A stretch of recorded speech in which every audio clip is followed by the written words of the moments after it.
வணக்கம். ஆஃபீஸில் ஒர்க் ப்ரெஷரையும் தாண்டி நம்ம ஹேண்டில் பண்ண கஷ்டப்படுற இன்னொரு முக்கியமான விஷயம் ஆஃபீஸ் பாலிடிக்ஸ். ஒரு குரூப் செட்டப்னு இருந்தாலே அங்கே பாலிடிக்ஸ் தவிர்க்க முடியாத ஒன்றாயிடுது. ஆனால் அதை ஹேண்டில் பண்ண கற்றுக்கலாம்.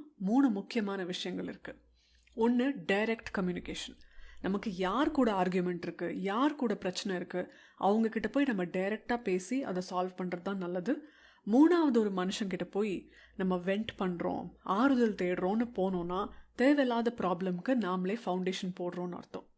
2வது, காசிப் பேசவே பேசாதீங்க. யூஸ்வலாக ஒரு நல்ல சேயிங் ஒன்று சொல்லுவாங்க, நெகட்டிவான காசிப் பேசப்படுற டேபிளில் நீங்கள் உட்காந்திங்கன்னா நீங்கள் எழுந்திரிச்சு போனதுக்கப்புறம் அடுத்த பேசு பொருளே நீங்கள் தான். காசிப் பேசுறது ப்ரொஃபஷ்னல் பிஹேவியர் கிடையாது. 3வது, ஆஃபீஸில் இருக்கிறவங்க எல்லாரும் கொலீக்ஸ். அவங்க ஃபேமிலியும் கிடையாது, ஃப்ரெண்ட்ஸும் கிடையாது. மேபி சிலர் ஃப்ரெண்ட்ஸ் ஆகலாம், பட் அது கட்டாயம் கிடையாது.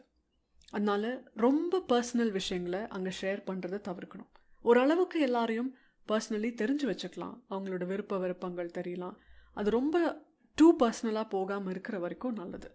ஏன்னா அப்படி ரொம்ப டூ பர்சனலாக போயிடுச்சு அப்படின்னா தேவையில்லாத கான்ஃப்ளிக்ட்ஸ் அதிலிருந்தும் உருவாகும். ஹெல்த்தியான ஒரு ஒர்க் ஸ்பேஸில் இருக்கணும்னா இந்த ஹெல்த்தியான ஹேபிட்ஸை ஃபாலோ பண்ணலாம். நன்றி.